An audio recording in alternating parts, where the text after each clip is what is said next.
Señoras y señores, les damos la más cordial bienvenida a este acto solemne con el cual tenemos el orgullo y la satisfacción de celebrar juntos una trayectoria educativa de 114 años de existencia. Celebramos un pasado y un presente, toda una historia que nos inspira y nos impulsa a seguir trabajando en el camino de una educación que engrandezca al ser humano. Nuestro colegio es una institución educacional que ha alcanzado su madurez, siendo reconocida en la comunidad por las características de su proyecto educativo y por los logros obtenidos a lo largo del tiempo. No solo somos el colegio laico más antiguo de Chile, sino además somos el colegio laico más grande del país, considerando la matrícula con la que actualmente contamos. Sin duda alguna, esto nos llena de orgullo y nos insta a seguir adelante en este gran desafío que es la educación. Como la gran familia de Colegio Echegoyen, nos sentimos honrados por vuestra presencia y damos inicio a este solemne acto académico para conmemorar nuestros 114 años de existencia.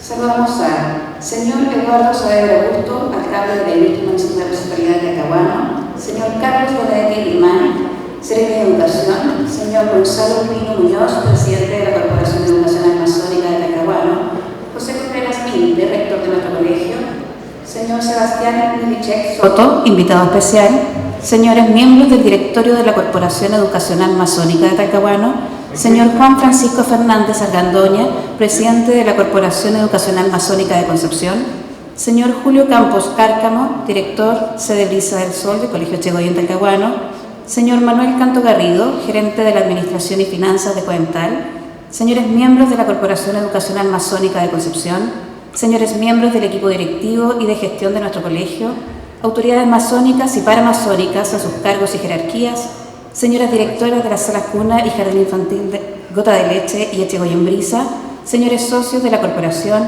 señores y señoras profesoras, profesores y asistentes de la educación de nuestro colegio Echegoyen Talcahuano, representantes de los centros de alumnos, representantes de los centros de padres, estimados alumnos y alumnas, señores y señoras apoderados, señoras y señores. Iniciamos este acto de aniversario interpretando el himno nacional con la presentación del coro de voces blancas, integrado por nuestros estudiantes de cuarto año básico, preparados y dirigidos por el profesor de artes musicales, señor Asael Navarro Bastías.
en sus 114 años de vida, ha visto cómo generaciones de jóvenes han egresado de sus aulas para vivir plenamente lo aprendido en nuestro colegio, no solo en cuanto a conocimientos y habilidades adquiridas, sino que además encarnando fielmente los valores del laicismo desde la libertad de conciencia, la igualdad de trato y la permanente búsqueda del bien común. Lo anterior es lo que nos motiva como comunidad educativa a continuar en la persecución de estos objetivos. A continuación, se dirigirá a los presentes el señor Gonzalo Pino Muñoz, presidente de la Corporación Educacional Masónica de Talcahuano.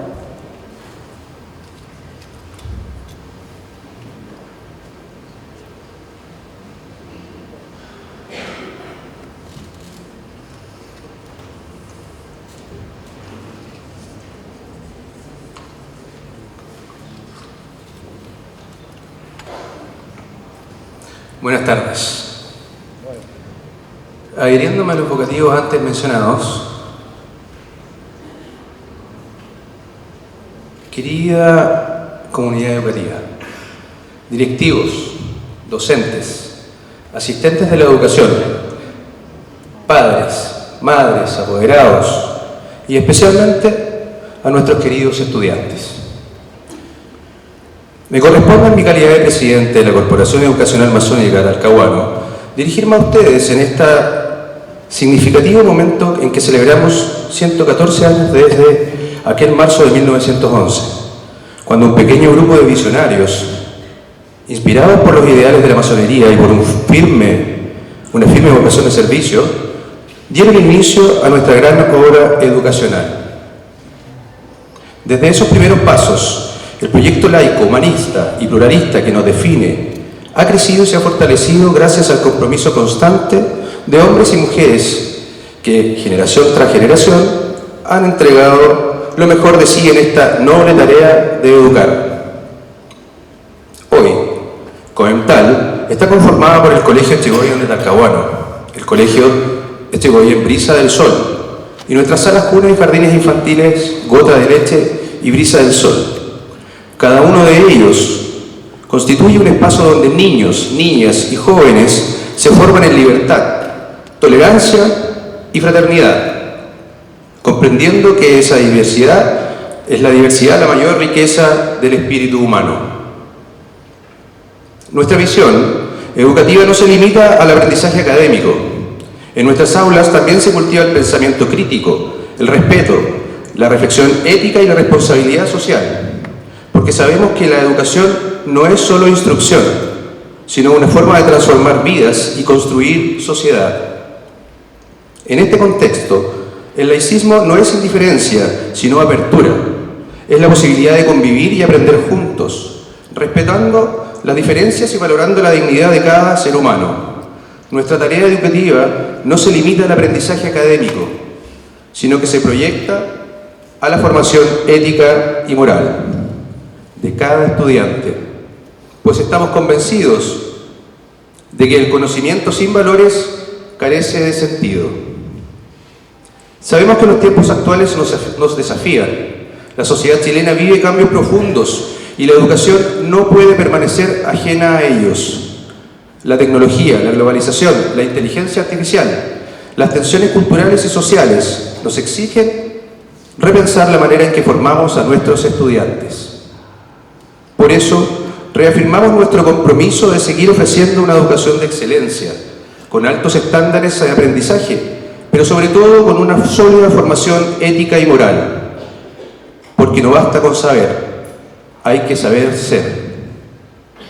La escuela, como espacio de encuentro, diálogo y formación, sigue siendo el pilar de la vida social. Debemos continuar dignificando la labor de los maestros, revalorizando la función educativa y fortaleciendo la confianza de las familias en este proceso colectivo de aprendizaje. Solo así construiremos un futuro donde cada estudiante encuentre en nuestras aulas un lugar para desarrollarse plenamente como persona. Nuestro desafío como Covental es seguir educando para la libertad, la justicia y la responsabilidad social. Queremos formar personas íntegras, comprometidas con el bienestar colectivo, capaces de mirar al futuro con esperanza y de actuar con fraternidad en el presente. En ello seguimos el camino que nos trazan los valores de la masonería: la búsqueda de la verdad, el amor por el conocimiento y el respeto irrestricto por la dignidad humana. La Carta de la Educación Laica de la Gran Logia de Chile nos recuerda que la verdadera educación se construye sobre la base de la igualdad, la tolerancia y la diversidad, que educar es aprender a convivir, a dialogar y a compartir en armonía. Estos principios son la brújula que guían nuestro quehacer, la herencia que hemos recibido y el compromiso que renovamos hoy al celebrar 114 años de historia. Al mirar hacia atrás, vemos una historia de constancia, de retos superados y de sueños cumplidos. Al mirar hacia adelante, vemos nuestros horizontes que nos invitan a seguir creciendo, innovando y sirviendo. A lo largo de este camino hemos compartido los triunfos y los desafíos de nuestra comunidad y de nuestro puerto. Hemos crecido junto al desarrollo de Talcahuano, enfrentando transformaciones tecnológicas, sociales y culturales, con la firme convicción de que educar es siempre sembrar el futuro. Querida comunidad, nada de lo que somos habría sido posible sin el compromiso y entrega de quienes conforman esta gran familia educativa. A nuestros docentes, asistentes de la educación, administrativos, padres, madres y apoderados, mi más sincero reconocimiento. Y a nuestros estudiantes, la razón de ser de esta obra, mi más profunda gratitud y esperanza. Sigamos juntos, con orgullo por lo construido y con la mirada puesta en el porvenir, porque Covental no es solo una institución, es una historia viva, una comunidad de valores, un legado que seguimos escribiendo día a día. Larga vida a Covental, a sus colegios y a todos quienes mantienen viva esta obra educativa que honra los principios de la masonería y el ideal de formar hombres y mujeres libres, tolerantes y solidarios. Muchas gracias.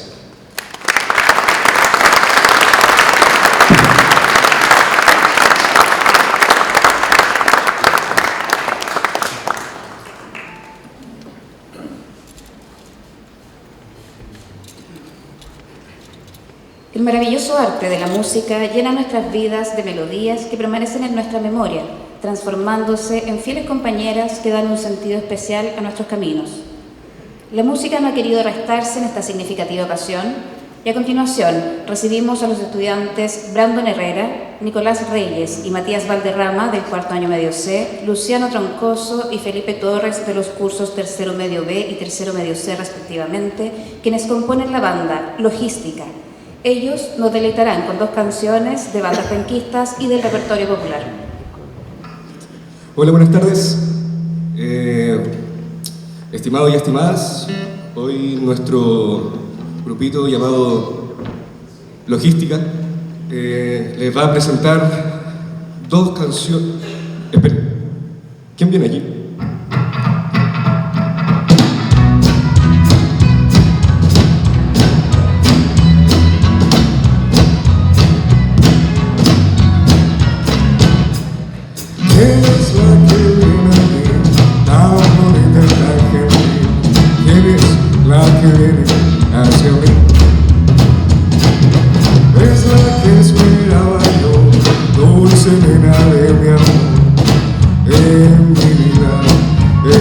Algo mejor,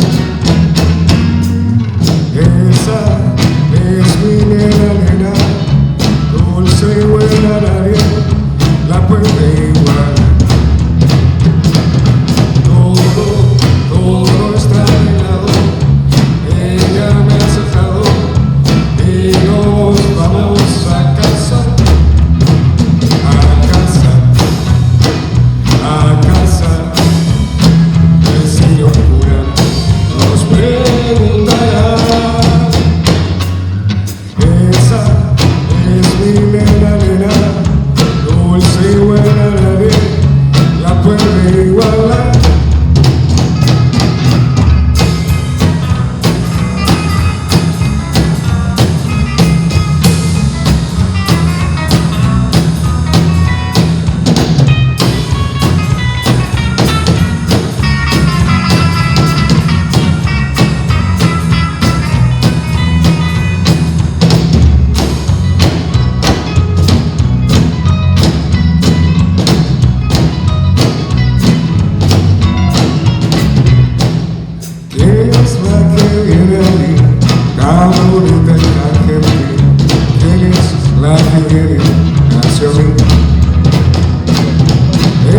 te esperaba yo, dulce nena de mi amor.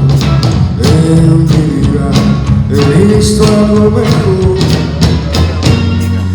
Esa es mi nena, dulce y buena nadie la puede igualar. Todo está arreglado, ella me ha aceptado y nos vamos a casar, a casar, a casar. El señor cura nos preguntará. Esa es mi nena, dulce y buena nadie la puede igualar.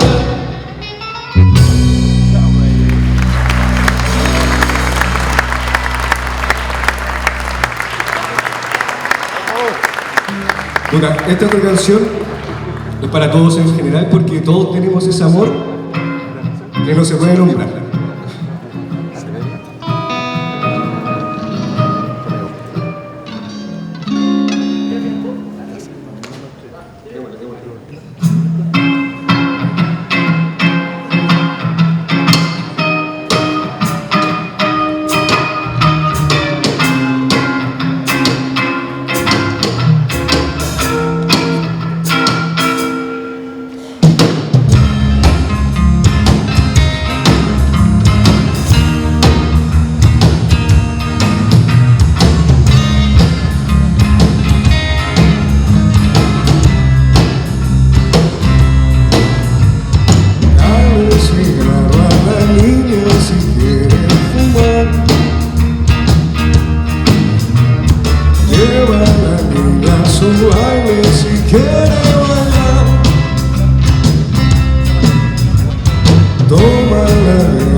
Se puede quebrar.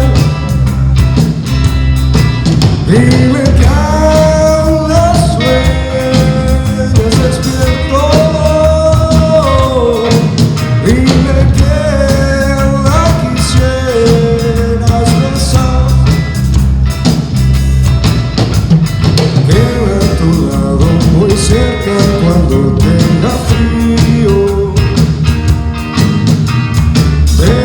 Mantén tu distancia, te puedes quemar.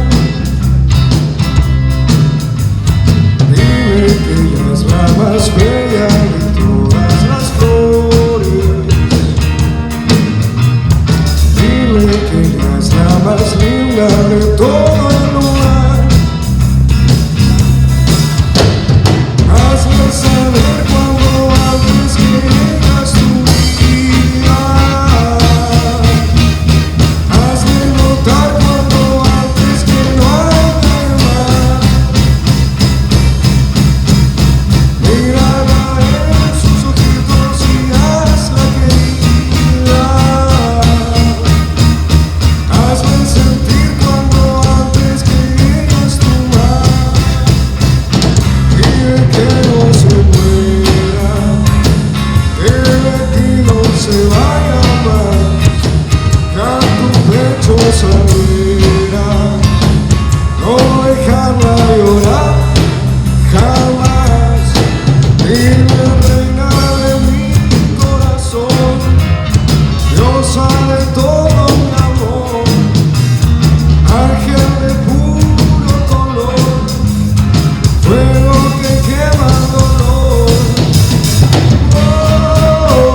Muchas gracias. Muchas gracias.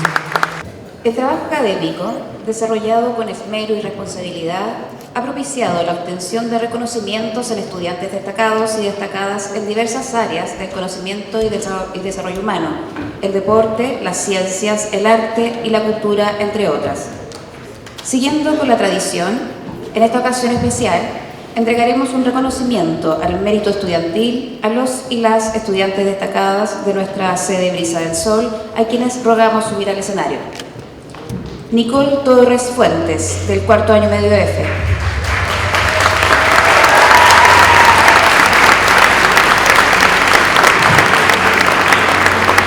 Matilda Macaya Escobar, del cuarto año medio F.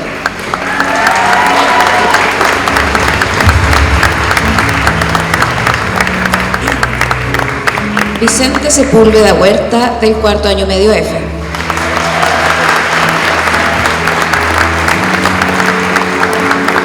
Ignacio Badilla González, del tercero medio F.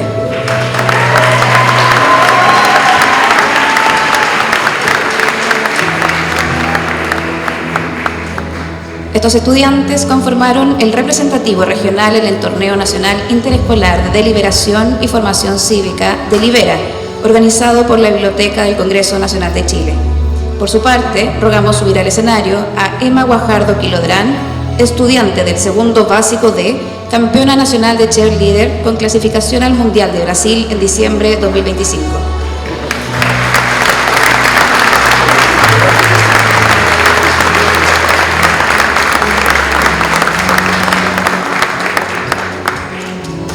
Los reconocimientos serán entregados por el señor Marcos Vergara Borges, director de la corporación, y el señor Ulises Sepúlveda Rubilar, inspector general de la sede Brisa del Sol de nuestro colegio.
Brindamos nuevamente un fuerte aplauso para los y las estudiantes que se han hecho merecedores de este premio estudiantil.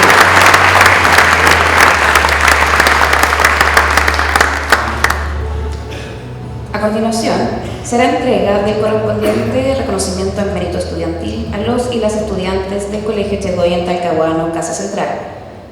Rogamos subir a este escenario a Ailén Isabela Carriona Pablaza, del octavo básico A, campeona de judo con participación en los Juegos del IND, obteniendo el presente año el tercer lugar nacional escolar.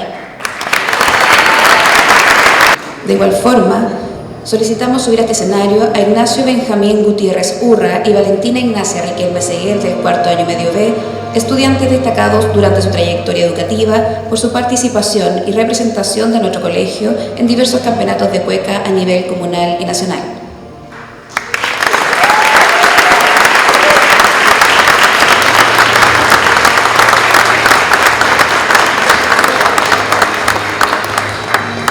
Los reconocimientos serán entregados por el señor Sergio Camus Campos, secretario de la Corporación, y el señor Mario Sanzana Leiva, inspector general de Casa Central.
Agradecemos al señor Oscar Plasencia por la entrega de estos reconocimientos y brindamos un nuevo aplauso a nuestros estudiantes de desarrollo profesional.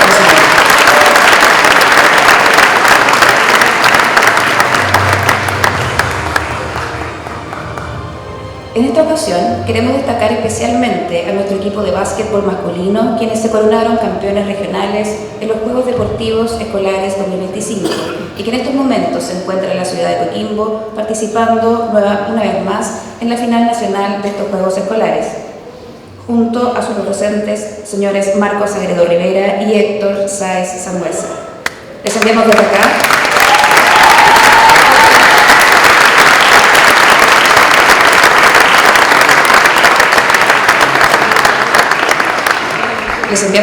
desde su colegio, nuestro sincero reconocimiento y apoyo a los jugadores y al cuerpo técnico. Les deseamos a todos ellos el mayor de los éxitos.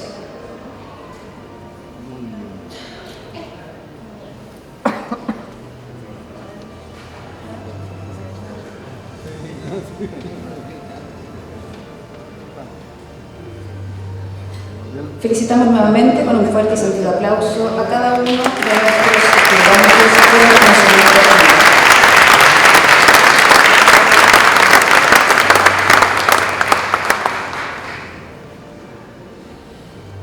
Una condición necesaria para consolidar grandes proyectos educativos son las personas que trabajan en ellos. Enfrentar los desafíos educacionales requiere del compromiso y responsabilidad de sus funcionarios. Trabajar colaborativamente y en un clima laboral facilitador de las capacidades de cada uno en sus funciones respectivas se transforma en el pilar fundamental para desarrollar una labor educativa trascendente en la formación integral de niños, niñas y jóvenes. La Corporación Educacional Masónica de Talcahuano quiere destacar en esta memorable ocasión el trabajo abnegado y responsable de los siguientes funcionarios de la educación.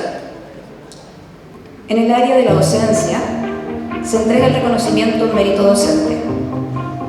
Los docentes que reciben este reconocimiento durante sus años de trayectoria en nuestro colegio han demostrado su calidad humana en diversas instancias, compartiendo permanentemente sus experiencias docentes y apoyando desde su disciplina diversas actividades internas de nuestro establecimiento que han requerido de su intervención, evidenciando en todo momento responsabilidad, honestidad, lealtad y compromiso institucional. Este año se han hecho merecedores de esta distinción dos profesionales de la educación. Invitamos a este escenario a la profesora de español, señorita Constanza Andrea del Pilar Machuca Villagrán, de la sede Brisa del Sol.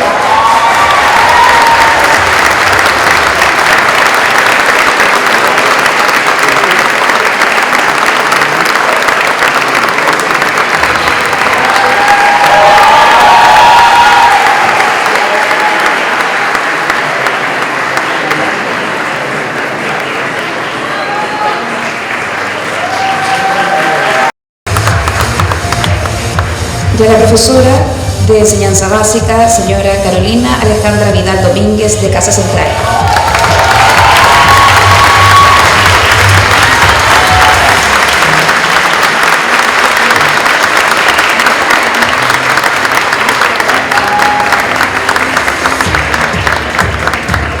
Entrega esta distinción el presidente de la corporación, señor Gonzalo Pino Muñoz, acompañado de nuestro rector, señor José Contreras Minte.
En el área de apoyo a la labor docente, los funcionarios destacados se han desempeñado en tareas de asistencia a la educación y de apoyo a la labor docente, colaborando con responsabilidad, diligencia y abnegación.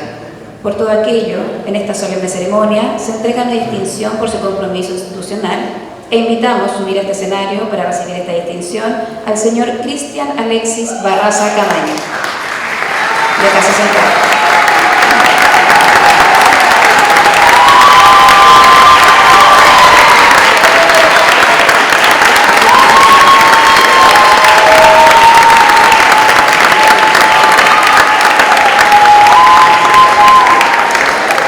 De la señora Kendis Janet Betancourt Beria, quien desarrolla la labor de asistente de la educación en sede de San Sol.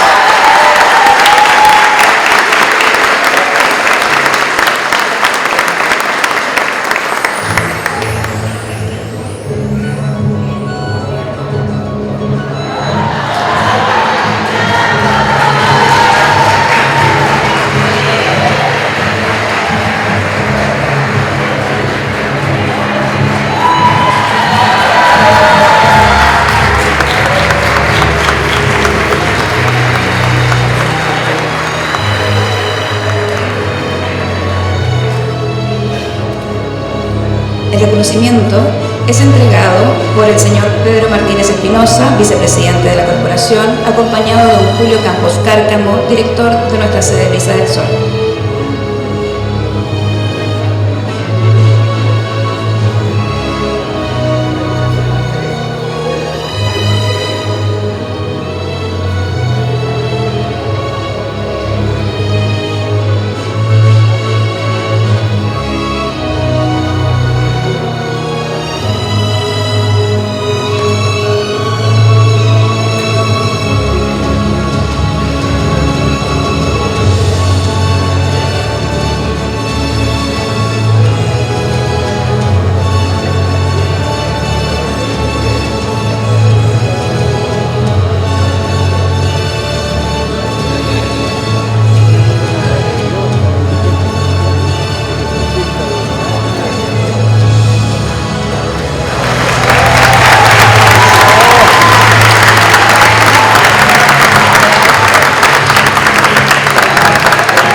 Felicitamos y brindamos un fuerte aplauso a los funcionarios de la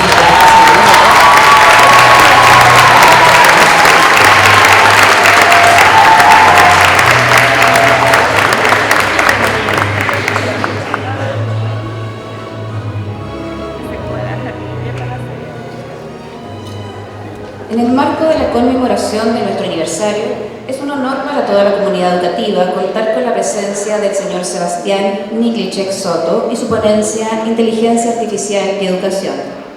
Nuestro invitado especial es ingeniero civil matemático de la Universidad de Concepción y doctor en física. Realizó estudios en la Universidad de París, Instituto Nacional de Investigación en Ciencias y Tecnologías Digitales y en la Universidad de Barcelona. Actualmente se desempeña como profesor asistente del Departamento de Estadística de la Universidad de Concepción y director del Magíster de Estadística en la misma casa de estudio, contando con más de 30 publicaciones científicas en temáticas como computación cuántica e inteligencia artificial. Recibimos con un fuerte aplauso al señor Sebastián Miklicek Soto. Bueno, primero que todo, quería agradecer la invitación. La verdad es que es un verdadero honor para mí estar aquí. Siendo bien honesto, me emocionó toda la primera parte de la ceremonia. Creo que en una institución como esta, la tremenda trayectoria que tienen y el impacto del trabajo que hacen es algo que eso, como es. Así que muchas gracias por la invitación. Bueno, voy a hablarles hoy día de inteligencia artificial y educación. Decir que vengo a aprender de educación de ustedes. La verdad es que mi área de expertise está más cercana a la inteligencia artificial, pero vamos a tratar de hacer algo un poquito bidireccional aquí y aprender todo, ¿ya? La verdad es que el último tiempo mi trayectoria se ha centrado por un lado en la academia, efectivamente vinculado a temas principalmente de inteligencia artificial y otros temas un poquitito más disruptivos y más novedosos como distintos paradigmas de computación. Pero también me ha preocupado mucho el cómo llevar todas estas herramientas a aplicaciones prácticas que sean aplicables en el mundo real y que ojalá traten de apuntar a que nuestra relación con el mundo sea un poquitito mejor de lo que es al día de hoy. ¿Ya? En ese contexto es que en realidad, si bien soy académico de la Universidad de Concepción, tengo otras afiliaciones también, ¿ya? Hay otras instituciones con las que al día de hoy he podido hacer distintas cosas. Algunas de esas se las voy a contar en la presentación.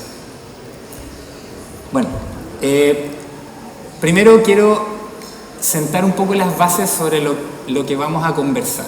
Ya siempre, sobre todo en el último periodo, es quizás un poquitito abrumador el pensar en inteligencia artificial. ¿Ya? Todo ha avanzado muy rápido, todo sigue avanzando muy rápido. Y yo creo que es importante ponernos un poquitito de acuerdo en, primero, de qué estamos hablando cuando hablamos de inteligencia artificial. Vamos a revisar un poquitito la historia. Esto debido a que el concepto de inteligencia artificial realmente no es nuevo.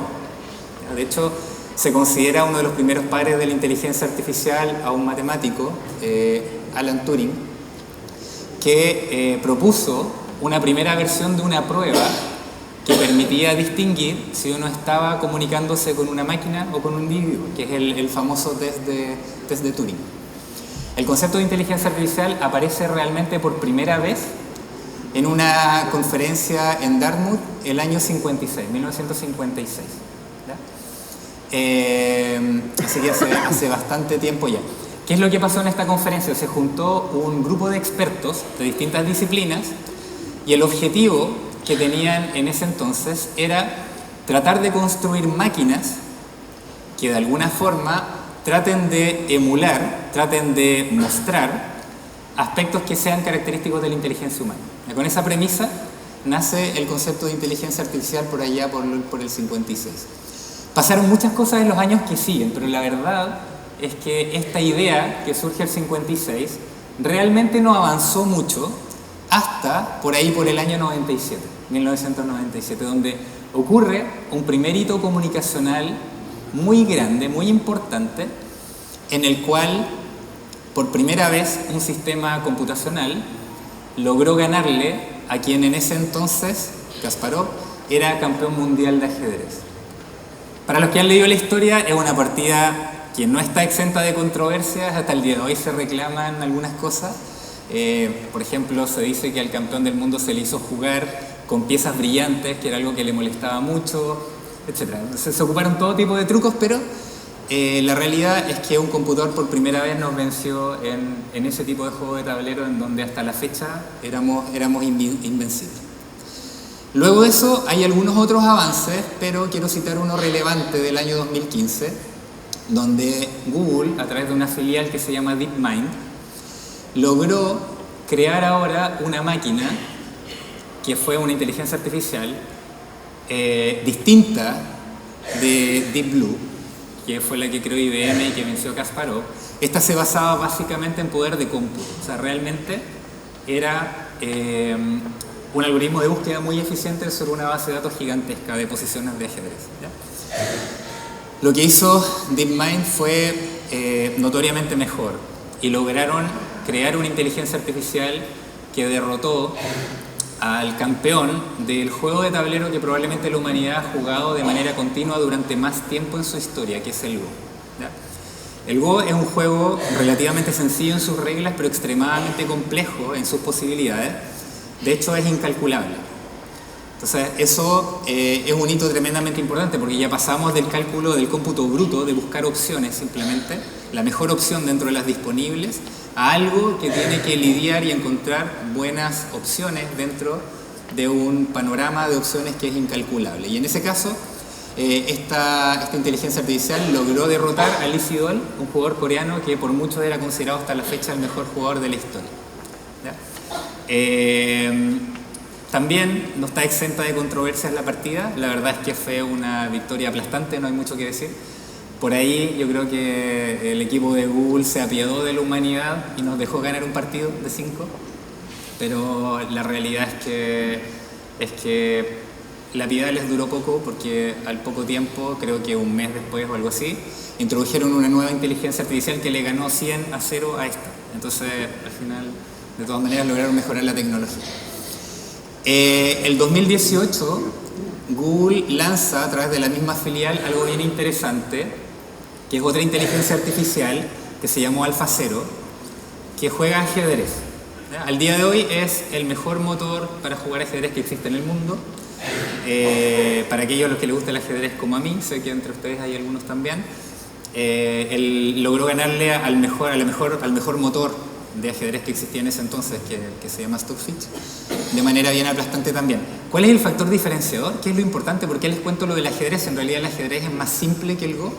Es porque esta inteligencia artificial aprendió sola. O sea, jamás en su proceso de entrenamiento tuvo que ver, nunca miró, nunca analizó una partida que haya sido previamente jugada por humanos. Y eso es un hito súper importante, porque el mecanismo que se ocupó para que aprenda a jugar ajedrez fue simplemente que juegue contra sí mismo. Era muy mal al inicio porque no sabía jugar, pero su rival también, ¿no? Y en función de jugar contra sí mismo, ir actualizando su nivel de conocimiento en el tiempo, lograron desarrollar, solo con esa estrategia, el mejor motor para jugar ajedrez que ha existido en la historia. Al día de hoy ningún humano le puede ganar a la inteligencia artificial en ajedrez. El 2020 ocurre otro hito súper importante que en realidad tiene su precursor el 2016, que es el lanzamiento de GPT-3, que lo conocemos mejor, ¿cierto?, bajo el nombre de ChatGPT. Este fue un hito tremendamente importante porque por primera vez, la humanidad en general logra palpar de manera tangible el alcance de la inteligencia artificial. Una cosa es leer una noticia, ¿cierto?, de un computador que le ganó al campeón mundial de Go, y otra cosa es yo tenerlo en mi mano, es yo poder probarlo, yo poder hablar y sorprenderme de las respuestas que me entregan. La realidad es que OpenAI hizo esto con el fin de poder reentrenar el modelo, porque en el fondo necesitaba interacción humana para poder mejorarlo y llevarlo al siguiente nivel. Pero, no sé si les llama la atención, pero lo que publica OpenAI en ese momento detrás de ChatGPT es GPT-3. Se imaginarán que existe un GPT-2 y un GPT-1. De hecho, la tecnología de base que sirvió para la creación de los GPT-algo fue creada por Google el año 2016, en un artículo científico que publicaron ellos el 2016. No es algo que haya creado OpenAI. OpenAI simplemente tomó ese artículo y logró implementarlo. De ahí en adelante ha sido una locura. Toda una carrera del 2020 en adelante pareciera ser que todo se ha digitalizado, pareciera ser que los motores de lenguaje han avanzado mucho y hay un montón de competidores, uno puede ocupar distintas plataformas. Lo que hacían muy mal hace un par de meses ahora ya lo hacen muy bien. Al día de hoy, por ejemplo, no les conté el detalle, pero una de mis empresas en particular es una empresa que hace desarrollo de tecnología, que escribe líneas de código y genera soluciones para otras empresas.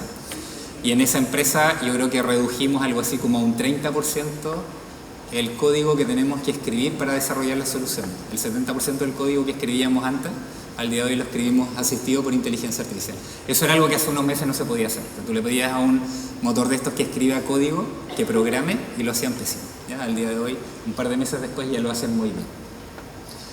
La pregunta es, ¿por qué ahora? ¿Por qué? O sea, parece ser que todo esto del 2020 hasta ahora ha pasado súper rápido, siendo que al inicio tuvimos lagunas de decenas de años en donde no pasó mucho.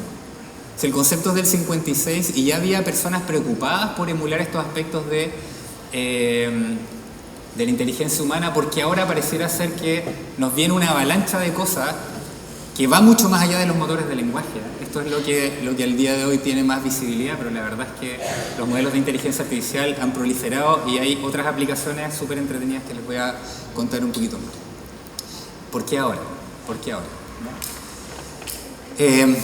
Bueno, esto responde a distintas cosas. La primera, que es quizás la razón de base, porque esto básicamente es el sustrato que los sistemas de inteligencia artificial necesitan para poder aprender. Uno tiende a humanizar esto, ¿cierto? Por la premisa que había originalmente de emular aspectos de la inteligencia humana.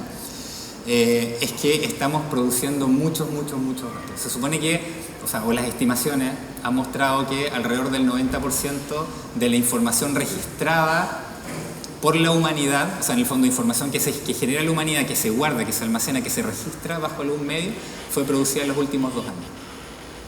Entonces, de alguna manera estamos teniendo un crecimiento exponencial en términos de la información que generamos. ¿Ya? Entonces, obviamente todo lo que tiene que ver con interacción en las redes sociales, con búsqueda en los principales motores de búsqueda, interacciones con ChatGPT, correos electrónicos, mensajes por WhatsApp, etcétera, producen una cantidad abrumadora de información. Pero al día de hoy no somos solo nosotros. Hay algo que se llama Internet de las Cosas, que tiene una característica que es principal, es que al día de hoy muchos de los dispositivos que existen en el mundo, existen en las faenas mineras, existen en el equipamiento médico, existen en nuestras muñecas, en nuestros bolsillos, están generando información y están, de hecho, comunicándose entre ellos sin que necesiten nuestra intermediación o nuestra aprobación. Eso está generando un volumen aún muchísimo más grande de información que el que estamos generando nosotros como humanos. Y hay información que también al día de hoy se ocupa para alimentar estos sistemas. ¿Ven? Adicionalmente a esto está la ley de Moore. La ley de Moore lo que dice es que el número de microprocesadores en un procesador se duplica cada 2 años. ¿Qué quiere decir esto en términos simples? Es que esto vale también para las unidades de almacenamiento. No sé si lo recuerdan, pero antiguamente uno almacenaba la información en cassette, o sea, cintas de audio, ¿no? Habían también cintas que eran para almacenar video, habían unos discos grandes que eran los que se introducían en el computador que permitían almacenar información. Todavía recuerdo cuando era pequeño, estaba en el colegio, mi mamá tuvo un viaje al extranjero y en ese viaje logró comprarse una suerte de pendrive que era una grabadora, ¿ya? Y que era una tremenda novedad, o sea, uno podía grabar algo, guardarlo ahí y después escucharlo con unos audífonos. Y creo que tenía algo así como 4 megabytes de espacio de almacenamiento, que al día de hoy es impensado. O sea, los computadores, hablamos en otras unidades, de hecho los megabytes ya no son ni siquiera una unidad en la que pensemos mucho. ¿Qué es lo que pasa con esto? Pasa que la tecnología ha ido avanzando de modo de ocupar menos espacio. A esto nos referimos con que el número de microprocesadores en un procesador se duplique cada 2 años. Es que la tecnología cada vez requiere menos espacio. Al requerir menos espacio, obviamente que hay límites físicos que se tienen que respetar y que sirven como límites trascendentales. De ahí surgen nuevos paradigmas de computación como la computación cuántica. Pero, ¿qué quiere decir esto? Si el espacio que ocupan finalmente los procesadores es más pequeño, la comunicación demora menos tiempo, porque está más cerca, entonces demora menos tiempo. Y eso quiere decir que puedo computar más rápido. Esa es la gran diferencia que hemos logrado hacer con esa velocidad acelerada de duplicación cada 2 años. Estamos acercándonos al límite, va a haber un punto en donde ya no vamos a poder avanzar más, pero sin embargo el avance actual ha sido lo que ha permitido lo que hemos estado logrando. Solo para hacer una comparación, si uno tomara el sistema de navegación de la misión Apolo que llegó a la Luna, ese sistema de navegación completo es equivalente a la capacidad de cómputo que tenían 2 consolas Nintendo, de las primeras, las más básicas. La primera que apareció es el equivalente a ese poder de cómputo.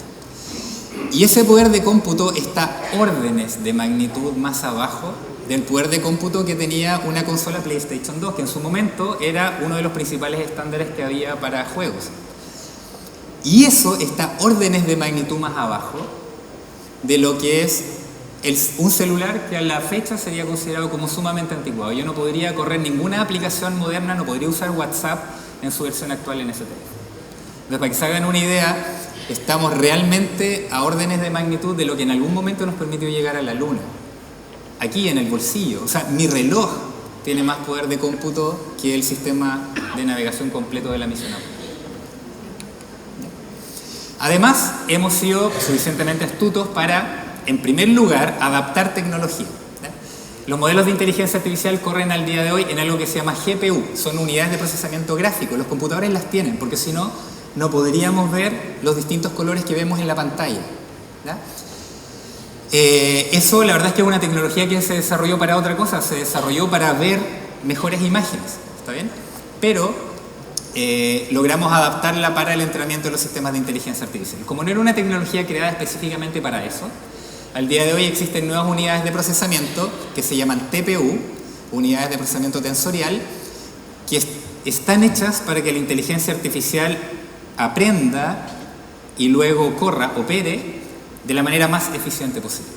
Y ahí estas unidades existen al día de hoy. Yo tengo algunas que son un pendrive que se conecta al computador y cambia radicalmente la velocidad a la que funcionan. En lugar de necesitar una tremenda unidad de cómputo, puedo tener algo que es como un USB, ¿cierto? Un pendrive USB, y con eso basta para correr modelos que son súper complejos. Y por último, el último habilitador es todo lo que tiene que ver con computación en la nube, ¿ya? Siempre me ha llamado la atención el concepto de computación en la nube, porque computación en la nube no es otra cosa que hay muchos computadores en otro lugar, en alguna parte, o sea, no es nada efímero, realmente son computadores, una red de computadores muy grande en alguna parte, pero la gran gracia que tienen es que uno puede ahora, sin que exista físicamente, yo puedo decir, oye, ¿sabes qué? Necesito un computador de estas características, y con todos los recursos que tienen en ese centro de cómputo, pueden crear exactamente lo que yo necesito a demanda.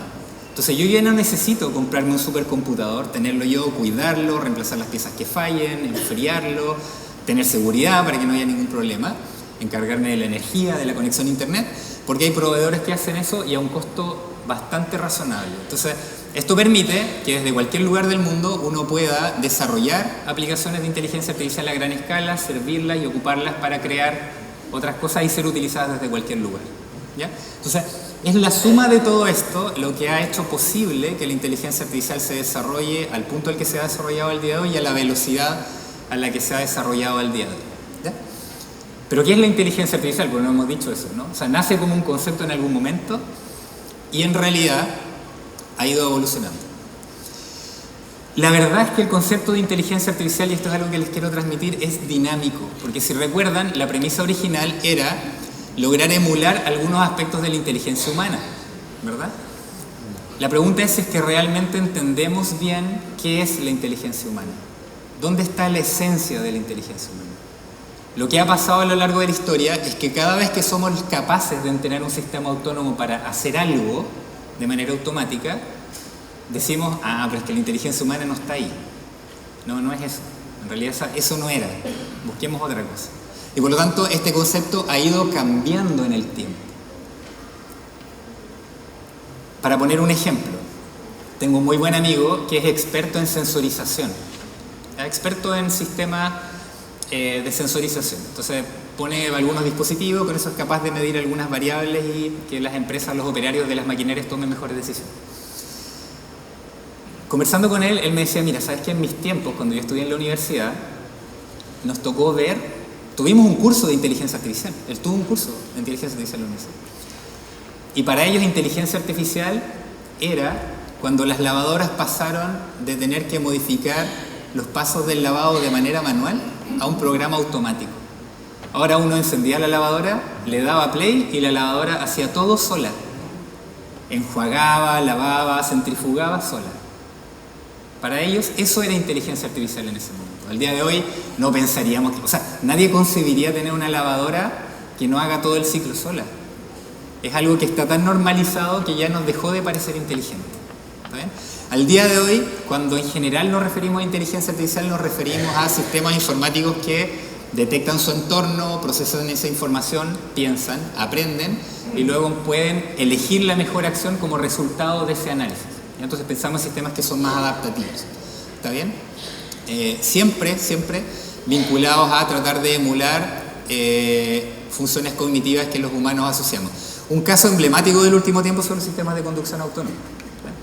Entonces, al día de hoy ya existe tecnología que permite, bajo ciertas condiciones medianamente ideales, al día de hoy ya hay en Estados Unidos, en varias ciudades, sistemas de taxis que operan de manera 100% autónoma. Ahora, la verdad es que para mí, este concepto dinámico y difuso tiene más que ver con un objetivo. Tiene más que ver con cuál es el propósito de aquellos que trabajamos en inteligencia artificial. Pero cuando uno está pensando en el uso, cuando uno está pensando desde la perspectiva del impacto, para mí hay otra mirada de la definición de inteligencia artificial que me gusta más, que hace más sentido y que tiene que ver con entenderla en distintos niveles. ¿Ya? Y esto yo creo que es un cambio de paradigma importante que vamos a conectar después con el caso específico de educación. Esta categorización en niveles depende de dos variables. Primero, preguntarse si es que es necesario o no que haya un humano vinculado a la operación de la inteligencia artificial. Y por otro lado, si es que el sistema de inteligencia artificial resuelve un problema específico o de alguna manera tiene capacidades un poco más generales. ¿Ya? Entonces, por ejemplo, la inteligencia artificial asistida son sistemas de inteligencia artificial que nos ayudan a tomar mejores decisiones, pero ellos no se modifican con esa interacción. Imaginen, por ejemplo, al día de hoy un sistema de predicción de clima. ¿Ya? Un sistema de predicción de clima que genere buenas predicciones me va a permitir decidir si debo salir o no con paraguas en la mañana, por ejemplo, ¿cierto? Para evitar mojarme con la lluvia, que pudiera llegar en otro momento del día. Pero ese sistema no aprende nada de la interacción. No aprende nada si yo lo vi o no, no aprende nada de si yo saqué o no saqué el paraguas, ¿no? Finalmente el sistema sigue siendo el mismo, sigue generando sus predicciones todos los días, pero a mí me sirve para tomar mejores decisiones. ¿Está bien? No sé si les ha llamado la atención. Yo bueno, trabajo en estas cosas, pero cuando yo era pequeño era impensado creerle al pronóstico del tiempo. Yo vengo de Valdivia, ¿ya? Yo viví mucho tiempo en Valdivia. Era impensado creerle al pronóstico del tiempo. Y ahora me llama mucho la atención porque a veces uno hace planes para la próxima semana en función del pronóstico del clima. Uno muchas veces le cree incluso a la hora. Yo veo y digo, a las 2 va a empezar a llover. Entonces, si tengo que hacer algo que requiera estar en el exterior, lo trato de programar para antes de las 2. Y muchas veces los sistemas le apuntan. O sea, el día de hoy la verdad es que tenemos sistemas que logran hacer muy buenas predicciones. Siguiente, la inteligencia aumentada. Es casi lo mismo. La inteligencia artificial nos permite tomar mejores decisiones, pero aprende de la interacción. ¿Está bien?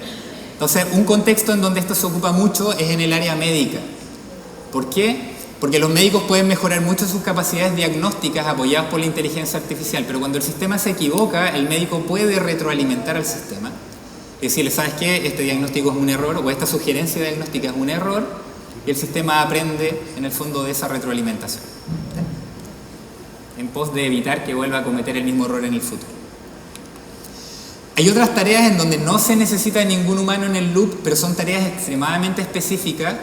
En general son tareas repetitivas, manuales, muchas veces rutinarias, en donde en general no estamos buscando nuevas formas de hacer las cosas, sino que simplemente automatizar cosas que ya se hacen de una forma específica. Y el último caso, el más general, la inteligencia autónoma, que son sistemas de inteligencia artificial que se pueden adaptar, que pueden actuar de manera autónoma y ya sin interacción humana. Ya estos sistemas son pocos al día de hoy. No sé si les llama la atención, pero cuando les conté de grandes hitos que habían ocurrido en el pasado, les hablé de puros juegos de mesa. O sea, uno piensa en estos futuros distópicos, ¿cierto? En donde vamos a tener robots que van a estar haciendo de todo. Y parece ser que hace poquito lo único que habíamos logrado resolver todavía eran juegos de tablero con reglas muy reducidas. Ya esto está avanzando rápido, pero la realidad es que todavía falta mucho como para llegar a aquello en lo que la inteligencia artificial se puede convertir. Otro punto importante es que somos sumamente críticos con la inteligencia artificial, sumamente críticos. De hecho, cuando comparamos el rendimiento de la inteligencia artificial con el rendimiento humano, somos súper indulgentes hacia los errores humanos y súper críticos hacia los errores de la inteligencia artificial. De hecho, este fenómeno tiene nombre y se llama sesgo de la IA o aversión algorítmica. El equipo liderado por Meredith Ringel, de hecho, propuso una nueva taxonomía para abrirnos un poco la mente respecto a cómo evaluar a la inteligencia artificial, porque uno tiende a poner expectativas que son muy fuertes, cuando en realidad la inteligencia artificial no lo va a hacer perfecto, y definió distintos niveles. La emergente, donde el rendimiento de los modelos en las tareas es igual o superior al de una persona no calificada en esa tarea. El competente, que supera más de lo que haría el promedio, la media de la población calificada en esa tarea. Y de ahí luego algo que va subiendo entre experto, virtuoso y sobrehumano, cuando ya es definitivamente una inteligencia artificial que lo hace mejor que cualquier humano, como los ejemplos que teníamos en ajedrez y Go, ¿ya? Al día de hoy. ¿Está bien? Pero nosotros tendemos a pedirle eso, ¿no? Tendemos a pedirle a la inteligencia artificial que le gane a cualquier humano. Entonces, cuando yo juego ajedrez contra una inteligencia artificial y le gano, soy tremendamente crítico respecto a su rendimiento. ¿Está bien? Bueno, todo esto que de alguna manera está bien el concepto, ¿no? Son estos sistemas que aprenden, que se adaptan, pero en el fondo eso para mí sigue siendo sumamente intangible. La verdad es que yo siempre me propongo desmitificar un poco estas cosas, porque al final del día son herramientas matemáticas que se programan en un computador, ¿ya? Entonces, si bien la inteligencia artificial es este campo al corazón de la inteligencia artificial, está un área que se llama aprendizaje automático o machine learning, que es la que realmente tiene todos estos métodos matemáticos y estadísticos que permiten que los sistemas aprendan a partir de datos, no a partir de instrucciones. Y dentro de los métodos de machine learning hay una familia que se llama los métodos de aprendizaje profundo, que son las redes neuronales, que son lo que está realmente a la base de todos los sistemas de inteligencia artificial al día de hoy. Bien, dentro de los modelos de inteligencia artificial, porque uno piensa, de nuevo, uno trae a su mente inmediatamente probablemente lo que es ChatGPT y los últimos modelos de lenguaje, pero la verdad es que la mayor parte del valor que genera la inteligencia artificial, del potencial que tiene la inteligencia artificial, no está todavía en los modelos generativos, está en los modelos discriminativos. ¿Y qué hacen los modelos discriminativos? Básicamente se centran en clasificar, ¿ya?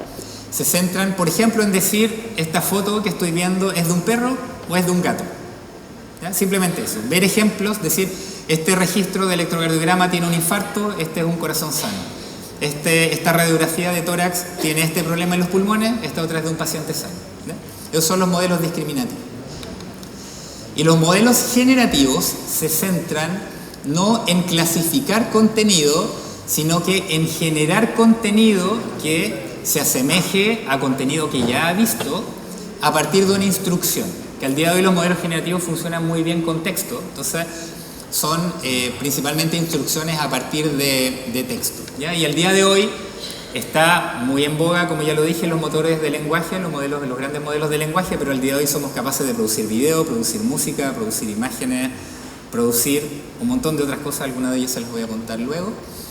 Y aquí hay algo súper importante pensando en el paradigma de la educación, porque de alguna manera pasar de los modelos de clasificación o discriminativo a los modelos generativos es como pasar de tener una IA que analiza datos y genera un diagnóstico, por ejemplo, respecto a cuál es la probabilidad de que un estudiante deserte, por ejemplo, a crear material que permita evitar que eso ocurra.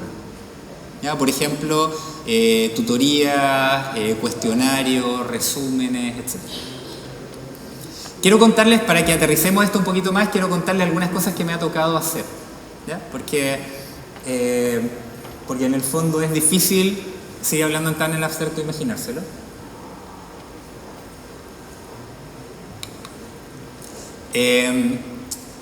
Además de académico, a ver, uno de los focos que que me he planteado es el cómo usamos este conocimiento y esta tecnología para tratar de, como les decía, mejorar distintas realidades, ¿ya?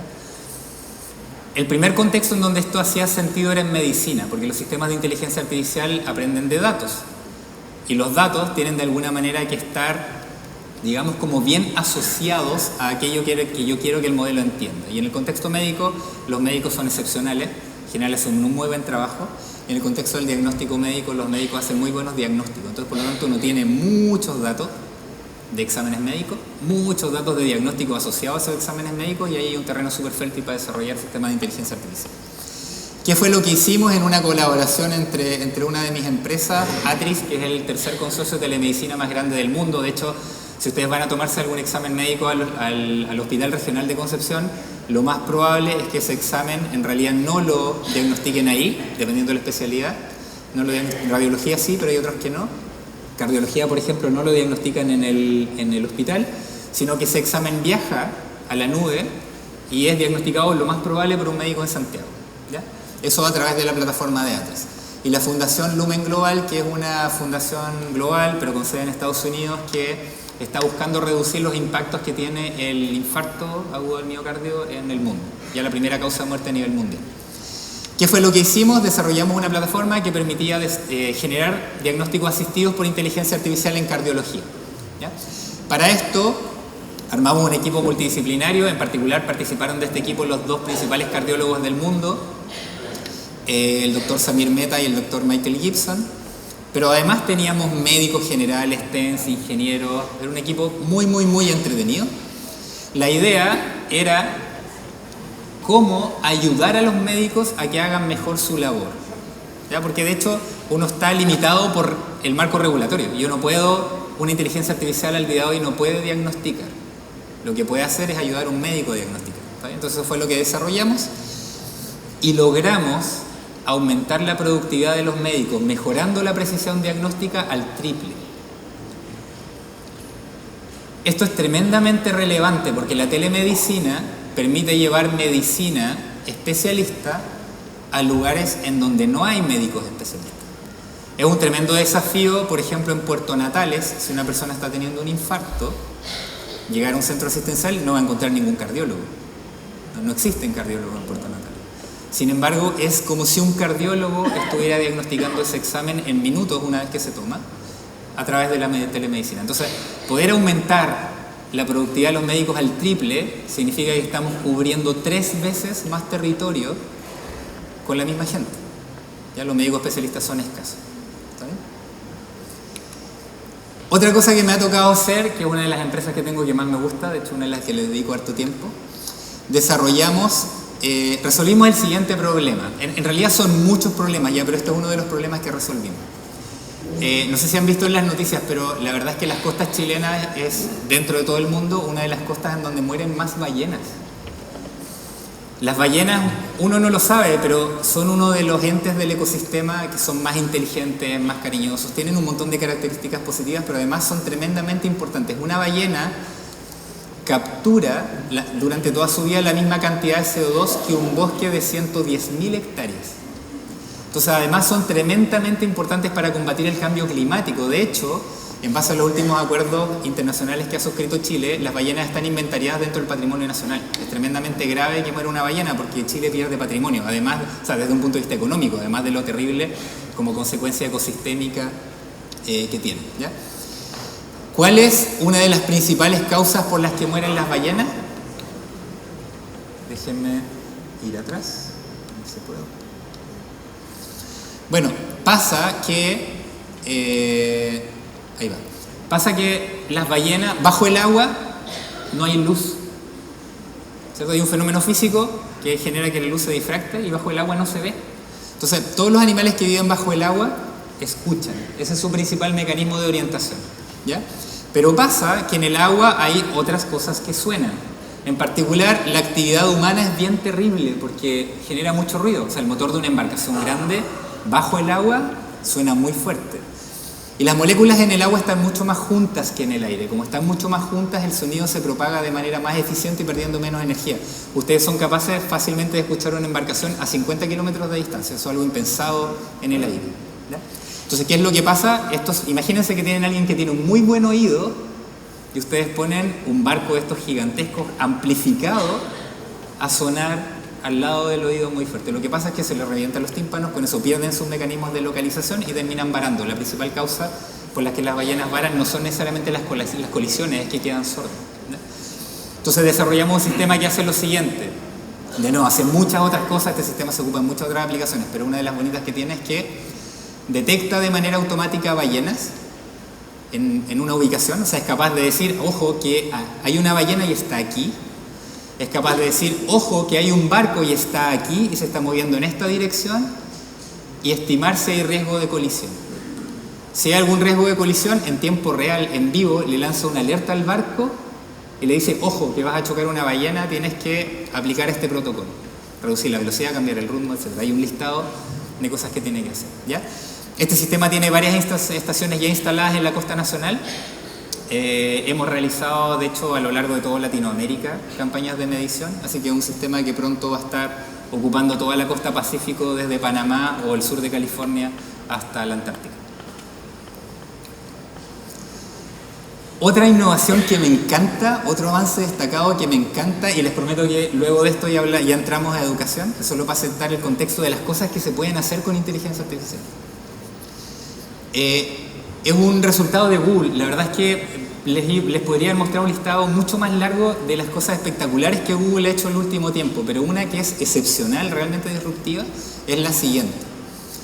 Dentro de cada célula del cuerpo, nosotros tenemos unas pequeñas maquinitas moleculares que se llaman proteínas, que están trabajando todo el tiempo, ¿ya? Las proteínas son tremendamente importantes para todo. Permiten que los ojos detecten la luz, que se activen las neuronas y en general que se lean todas las instrucciones específicas que están codificadas en el material genético, ¿ya? Las proteínas, dentro de su estructura, están compuestas por una suerte de ladrillos, ¿no? Unidades básicas que se llaman aminoácidos. Y estos aminoácidos tienen carga, son partículas cargadas. Entonces, ¿qué pasa? Cuando yo uno los eslabones de esta cadena, cada uno tiene una carga distinta. Algunos se atraen y otros se repelen, ¿cierto? Como cualquier partícula con carga. Eso termina generando que esta proteína, esta cadena, realmente se reordene, algunas partes se peguen, ¿cierto? Y se genera una forma tridimensional, que es la forma que se estabiliza con todas estas interacciones de atracción y de repulsión, ¿ya? Esa forma única es tremendamente importante porque es como tener una llave y una cerradura. Esa forma define con qué estructura es que esa proteína puede interactuar y por lo tanto define su función. Entonces, ¿qué pasa? Si yo ahora quisiera construir un medicamento, si yo quisiera construir una proteína que cumple una función específica, yo tengo que ser capaz de construir la llave. Eso es tremendamente difícil, porque yo en general lo que tengo es finalmente el efecto. Yo no tengo la estructura molecular de todo aquello que me pudiera gustar combatir, por ejemplo, una enfermedad como el cáncer u otra, ¿no? O un virus, una bacteria específica. Entonces, yo solo lo sé a través de la función. Bueno, ¿qué hemos hecho como humanidad? Hemos empezado a levantar bases de datos de estructuras de plegado de proteínas a lo largo de la historia. Es un problema tremendamente difícil, ¿ya? Pero con inteligencia artificial Google logró hacerlo de manera automática. Ya no era necesario medir en el laboratorio y ver cuál era la forma que tenía la proteína, simplemente había que echar un computador a correr y a calcular, ¿ya?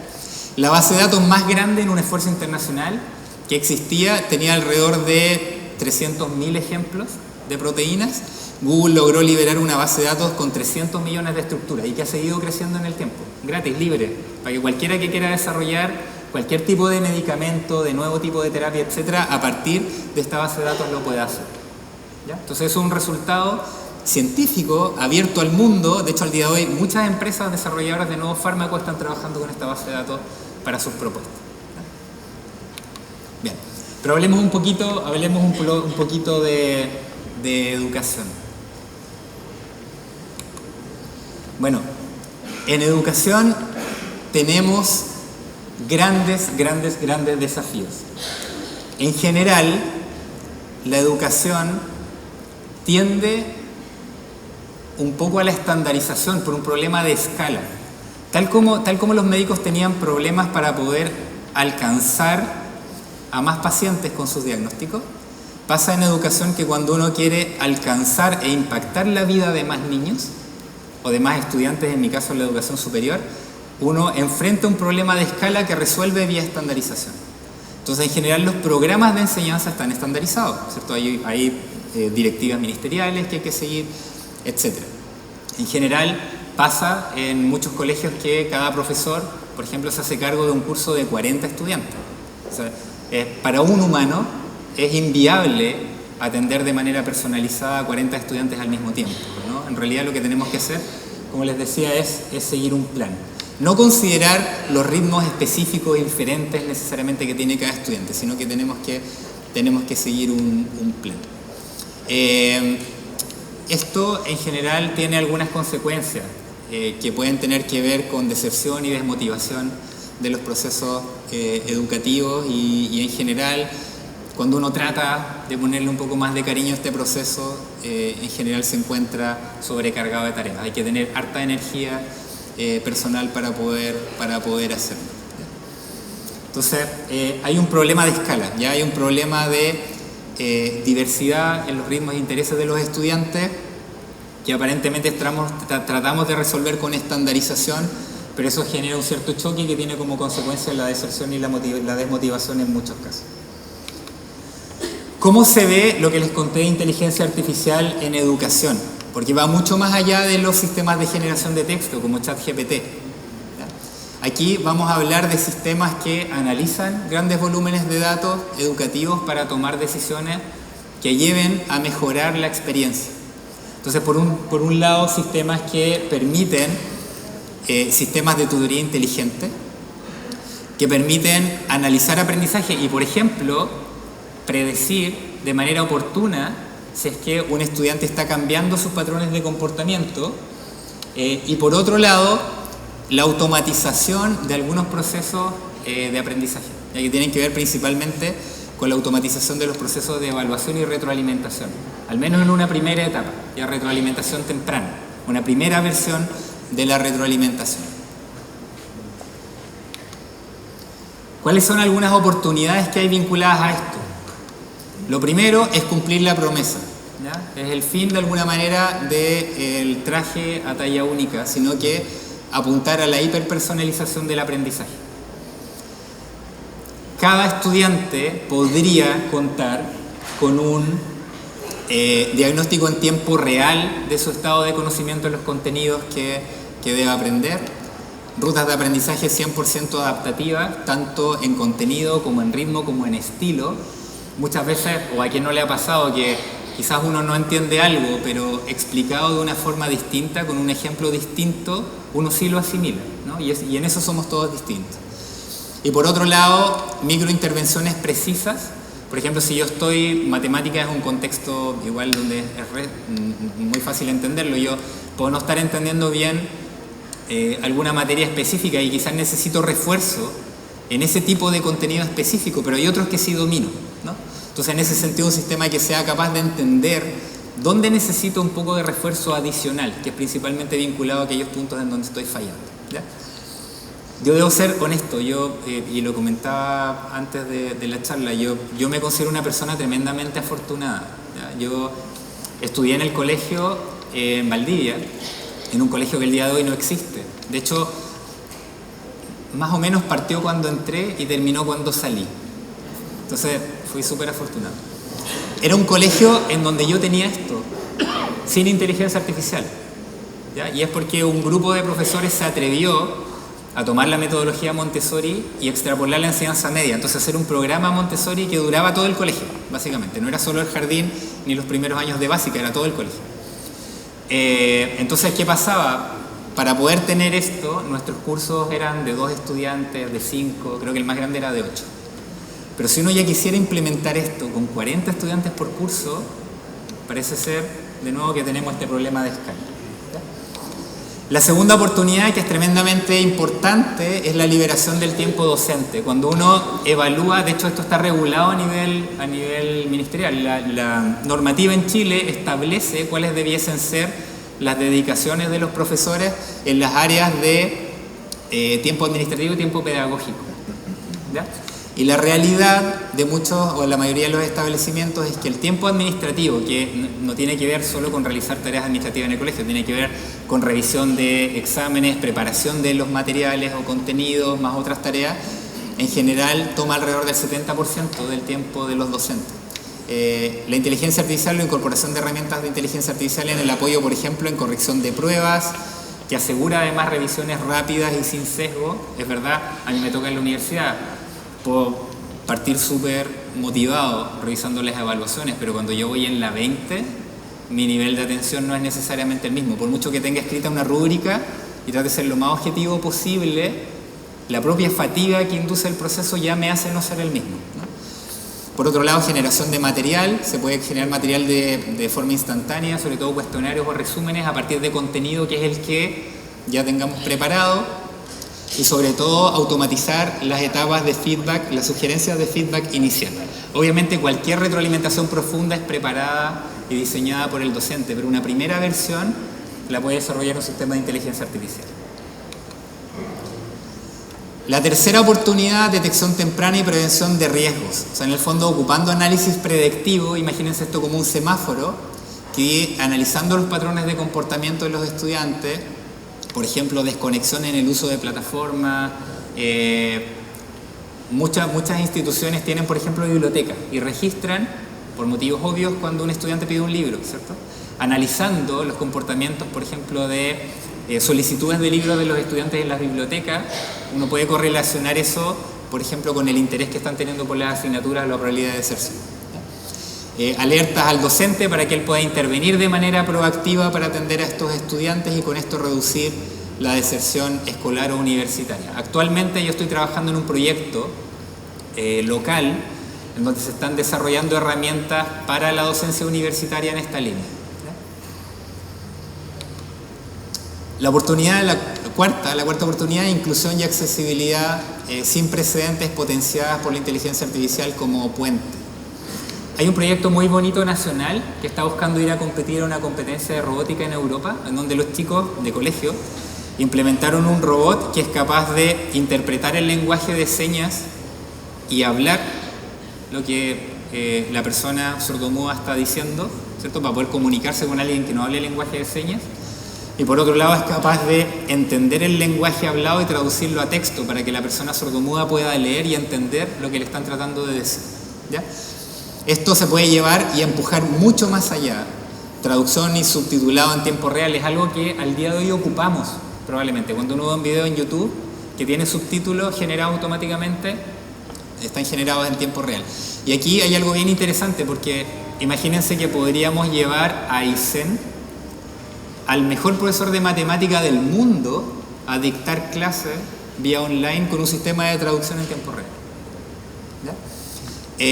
Adaptación de material, tenemos diferencias culturales, entonces es súper importante que el material se explique o se autoexplique de modo que sea accesible para el estudiante que lo quiere leer. Eso depende tanto de las características del material como del propio estudiante, eso también se puede hacer. Y obviamente la expansión del acceso a la educación en zonas aisladas o rurales con tutores disponibles las 24 horas del día.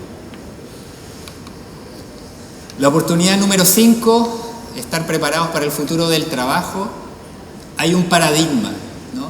Enseñar con IA o enseñar sin IA. ¿Qué es lo que tenemos que hacer? Bueno, hay algo sumamente importante que es que dentro de las habilidades que son claves en el siglo XXI está el pensamiento crítico, la creatividad, la capacidad de resolver problemas. Dentro de las intervenciones previas se habló de algunas de estas capacidades que resultan ser súper importantes y aún más importante y más clave en la presencia de los sistemas de inteligencia artificial. La inteligencia artificial nos puede ayudar, por ejemplo, a manejar la memorización, de modo que el estudiante se concentre mucho más en la resolución del problema y en el análisis crítico más que en memorizar el contenido. Al día de hoy no nos gusta mucho esa característica de los motores de lenguaje, pero la verdad es que muchos buscamos en Google, yo por ejemplo me sé el teléfono de mi mamá, eso sí, pero no me sé el teléfono de mi hermano, lo tengo en el celular, está guardado, y si lo quiero llamar no lo digito, sino que lo selecciono. Entonces, de alguna manera estoy externalizando ya al día de hoy algunos aspectos de mi memoria en la tecnología. Por otro lado, la alfabetización digital y la colaboración humano-inteligencia artificial. De alguna forma, tenemos que estar preparando a las nuevas generaciones para el mundo que les va a tocar vivir, no para el mundo que nos tocó vivir a nosotros. Y la realidad es que ese mundo va a estar poblado de inteligencia artificial por todos lados. Entonces, no debiésemos excluirla de los procesos. El punto está en cómo logramos incorporarla de manera efectiva y con foco en estas habilidades clave. Esto no es pura teoría. Hay iniciativas globales que ya están avanzando en esto, globales y locales, ¿ya? Por ejemplo, un ejemplo muy bonito en Estados Unidos de la Khan Academy, no sé si la conocen, pero es una organización que tiene el propósito de llevar educación de calidad a cualquier niño en cualquier lugar del mundo, gratis, ¿ya? De hecho, si buscan Khan Academy en Google les va a aparecer. Es súper bonito, tiene un montón de material, un montón de cursos muy interesantes. Y lograron construir un tutor por inteligencia artificial que tiene muchas de las capacidades que les mencioné antes, ya en una implementación práctica. Y han mostrado que el aprendizaje se acelera muchísimo acompañado de ese tutor. En China, bueno, en China está de más decirlo, más de alguno habrá visto algún video extremista de las condiciones en las que los niños aprenden en los colegios. La verdad es que ya tienen implementado un sistema a nivel nacional que ocupa herramientas de inteligencia artificial a lo largo de toda la estadía en el aula. En Finlandia se hizo algo muy interesante que también es importante, que es que se desarrollaron cursos de inteligencia artificial que explican los fundamentos de la inteligencia artificial, pero que se promocionaron y se difundieron a escala global. Todo el mundo puede tener acceso. Y en Estonia, lo que se propuso el gobierno fue desarrollar un programa de alfabetización digital a gran escala en todo el país. Entonces, no estuvieron centrados en el desarrollo de la inteligencia artificial de la mano de estos tutores, etcétera, sino que estuvieron centrados en cómo alfabetizamos digitalmente a toda la población primero. Porque ese primer paso es súper importante para que todos puedan aprovechar los pasos que vienen después. A nivel latinoamericano, de hecho, tenemos un problema en ese foco regional, porque tenemos brechas digitales y de nivelación educativa que son muy importantes todavía. ¿Está bien? Aquí hay algunas plataformas que han surgido enfocadas principalmente en el refuerzo de la matemática o habilidades básicas de lectura. Un desafío grande que ya se está abordando a través de una iniciativa entre Brasil y Chile es el desarrollo de modelos de lenguaje que estén adaptados al español de la región, que es distinto del inglés y de los idiomas que se hablan en otros lugares del mundo. Y eso es sumamente importante porque muchas veces los modelos tienen un súper buen rendimiento en inglés, pero cuando uno les pide rendir en español de Chile, su rendimiento es mucho más pobre. Otra iniciativa súper bonita y está ya con sello chileno porque fue desarrollada acá, apoyado por Google.org, que es la fundación sin fines de lucro de Google, Fundación Chile, desarrollada por chicos.net. Es una plataforma que se llama Humania. Es una plataforma gratuita que se dedica a la enseñanza de los temas relacionados con la inteligencia artificial para docentes y estudiantes de etapa escolar principalmente. Cuentan con una plataforma súper interesante. En sus programas ya han pasado por ahí más de 30.000 docentes de 500 establecimientos. Como les decía, tienen un montón de recursos digitales para revisar en la plataforma y sus programas ya se están ocupando en más de 20 países. Ya todo de manera gratuita, ¿eh? Está disponibilizado. Una iniciativa, como les decía, financiada o apoyada por Fundación Chile. No queda mucho, pero no podemos hablar de todo lo que les hablé sin hablar de las preocupaciones, ¿no? Entonces la primera preocupación, y para mí es el gran riesgo, tiene que ver con el sesgo, la equidad y la transparencia. El gran riesgo aquí es que los algoritmos realmente perpetúen las desigualdades que ya existen. Por ejemplo, que den peor retroalimentación a un grupo minoritario, ¿ya? Es una realidad que la inteligencia artificial no es neutral, tiene sesgo y depende de los datos con los que se entrene. Hay muchas organizaciones que han trabajado en los últimos años en esto, en evitar sesgos de género, sesgos raciales, pero es una realidad que la inteligencia artificial los tiene, ¿no? Entonces, ahí hay que realmente trabajar en algo que la academia ha estado trabajando mucho tiempo, es cómo hacer que la inteligencia artificial, cómo hacer que la podamos entender, que sea explicable, y ver el desarrollo de los datos de entrenamiento como un proceso ético, en donde nosotros tenemos que intencionar el que no haya sesgos. La segunda preocupación tiene que ver con la brecha digital y el desplazamiento docente. Primero, lo que tenemos que evitar a toda costa, sobre todo en Latinoamérica y en Chile, es que la inteligencia artificial se vuelva un lujo al que solo algunos tengan acceso. Es una herramienta tremendamente potente que tiene un montón de las ventajas que ya conversamos, pero si solo eso le sirve a algunos, entonces la verdad es que no va a estar cumpliendo su potencial y va a estar acrecentando los problemas más que ayudando a reducir. Y por otro lado está la preocupación clara, que es el temor al reemplazo de la labor docente. O sea, en el fondo, si tengo una inteligencia artificial que puede hacer dar esto a la retroalimentación, que puede estar generando cuestionarios, que puede estar atento un poco a los estudiantes, está naturalmente el riesgo del reemplazo, ¿ya? ¿Qué creo yo? Que creo de todas maneras que eso no es así. La inteligencia artificial es una herramienta y va a poder hacer solo algunas cosas. Entonces no es así en ningún caso. Y aquí lo que sugiero como medidas de mitigación obviamente es que tiene que haber una política pública de conectividad, tiene que haber mejor infraestructura. No puede ser que las localidades rurales no tengan acceso a internet, porque si no quedan fuera de esto, completamente fuera. Y por otro lado tenemos que avanzar no solo en enseñarle a los niños, también en la capacitación masiva de los docentes, que tienen que ser quienes ayuden a diseñar, a gestionar y a evaluar la inteligencia artificial. Ya no puede ser que esto esté completamente en manos de empresas privadas y que no sean los mismos docentes quienes estén aportando en su desarrollo y en su gestión. Por otro lado, la ética, la privacidad y la humanidad, los datos son súper sensibles, eso hay que cuidarlo, más todavía cuando hablamos de menores o de niños. Entonces aquí tiene que haber no solo un compromiso de comportamiento ético, sino que tenemos que asegurar que la inteligencia artificial no va a transgredir esa sensibilidad. Y por otro lado, es sumamente importante la pérdida de contacto humano. Yo trabajo con modelos de inteligencia artificial, pero créanme que me duele el corazón profundamente. Tengo una hija de 5 años, cada vez que mi hija agarra el celular y se pone a jugar o a ver videos, me duele. O sea, prefiero que juegue, que corra, que salte, que cante, que se exprese, ¿no? Que esté capturada por un sistema en donde no está teniendo interacción real con otro humano. Eso es algo que tenemos que trabajar.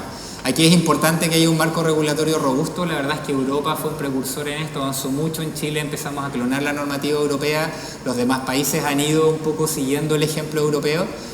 Y por otro lado, el diseño siempre de estos sistemas tiene que estar centrado en lo humano, ¿ya? La idea es que la inteligencia artificial descargue a las personas para que las personas puedan trabajar más en desarrollar el vínculo y el cuidado hacia los estudiantes, ¿no? Que es la parte clave, es la parte humana de la educación la que es clave, ya no es la parte automática de la educación. Bueno, algunas conclusiones. Primero, un llamado a la acción. La inteligencia artificial es la herramienta que en distintos contextos permite generar personalización a escala. Por otro lado, los docentes tienen, para mí, que ser líderes y diseñadores del proceso.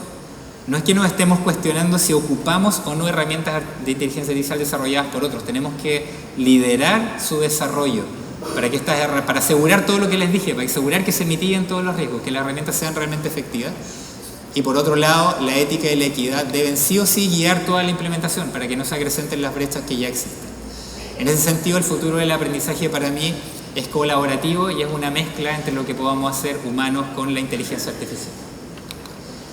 Algunas consideraciones también que son importantes, que tienen que ver con algunos de los valores que promueve el colegio, principalmente el libre pensamiento y el laicismo. Hay algo que tiene que ver con el consumo de información. Los sistemas de inteligencia artificial al día de hoy entienden cómo es el usuario de la aplicación y tratan de suministrarle contenido con el que ese usuario se comprometa, contenido que vea, con el que interactúe. Eso tiende a generar lo que se llama cámaras de eco, burbujas de filtro, en donde ese sistema me expone solamente pensamientos o formas de pensar que son tremendamente parecidas a la mía. Limita mi exposición a otras formas de pensar, que es clave para desarrollar el libre pensamiento. Por otro lado está la creatividad y la originalidad. Al día de hoy tenemos inteligencias artificiales que pueden hacer cuadros, piezas musicales que son excepcionales. Entonces eso nos plantea la pregunta en dónde está realmente la originalidad y la creatividad humana. Es un sistema automático que aprendió de datos, es capaz de producir piezas únicas, excepcionales. Entonces, ¿es esa una característica humana o no? Y por otro lado, el pensamiento crítico. Hay algunos estudios que muestran al día de hoy que si yo tengo una inteligencia artificial que me facilita el encontrar respuestas, la mente humana parece descansar sobre esa facilidad.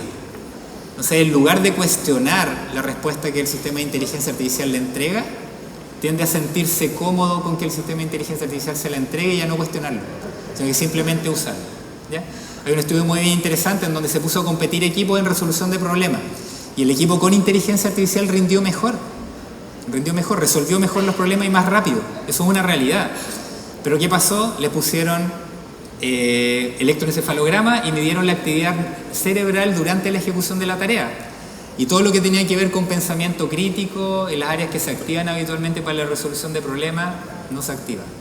Entonces ahí tenemos una labor en educar a los estudiantes para el uso responsable de estas tecnologías sin perder estas capacidades de pensamiento crítico y razonamiento que son tan importantes. Muchas gracias.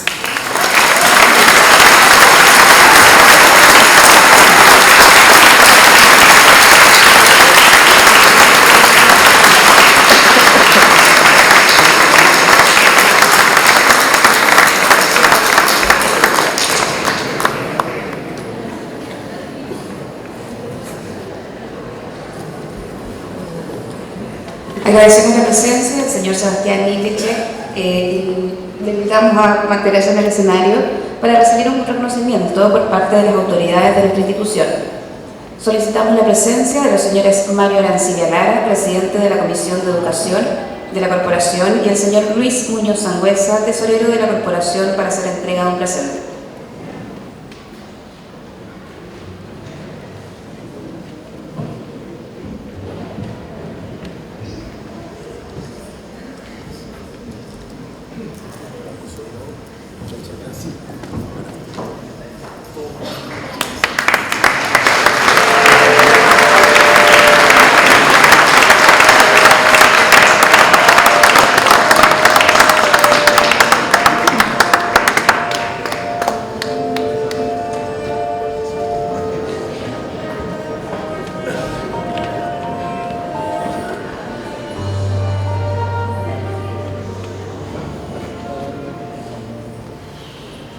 En esta celebración de aniversario de nuestro colegio, destacamos el valor de la fraternidad, pilar de nuestra institución.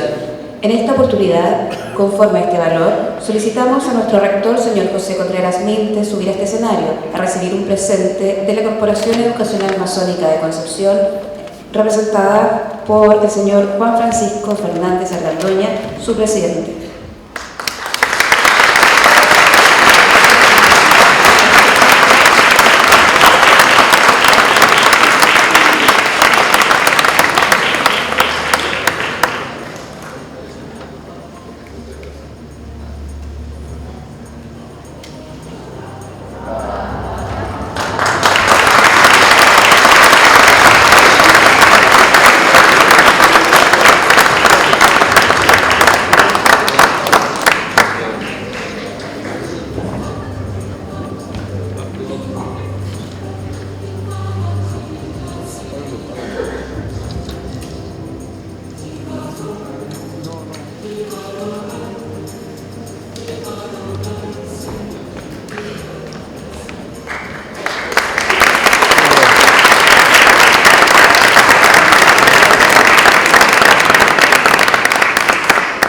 Para dar término a este significativo acto académico, en nuestro colegio celebra sus 114 años de vida. Escucharemos de las voces del coro el himno del colegio y posteriormente el himno masónico. La interpretación estará a cargo del coro de voces blancas integrado por estudiantes del cuarto año básico, preparados y dirigidos por el profesor de artes musicales, señor Asael Navarro Astías.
Nuestro colegio posee una reconocida trayectoria de 114 años que cuenta con una propuesta educacional sólida que se ejecuta a través de la notable entrega, dedicación, exigencia personal y profesional de todos los y las integrantes de esta comunidad educativa.